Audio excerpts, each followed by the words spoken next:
Hello guys, আসসালামু আলাইকুম। আজ শুক্রবার। সবাইকে বলতে চাই আমাদের বাংলাদেশ নিয়ে, আমাদের পার্শ্ববর্তী দেশ ভারত। আরে ভাই, ভারত থেকে আমাদেরকে কি সহযোগিতা করেছে? সারা জীবন তো আমাদেরকে করেই গেল। ভারতীয়দেরকে বলতে চাই আমাদের দেশ নিয়ে মাথা না নাড়াচাড়া করে নিজেদের দেশ নিয়ে মাথা নাড়াচাড়া করো। হ্যাঁ, এমনি তো চোরের মতো তো আমাদের দেশেরকে একটা স্বৈরাচারী সরকার নিয়ে যায় লুকাইয়া রাখছো।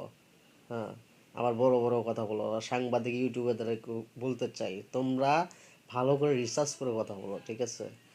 মিসেই একটা কথা বলো না, মাথা গরম করো না, বুঝছো? আমাদের বাংলাদেশের জনগণ এমনি মাথা গরম। আর আমাদের ইসলাম নিয়ে যদি কথা বলো তোমরা, তোমাদেরকে জবাই করে রেখে দেবো, ঠিক আছে?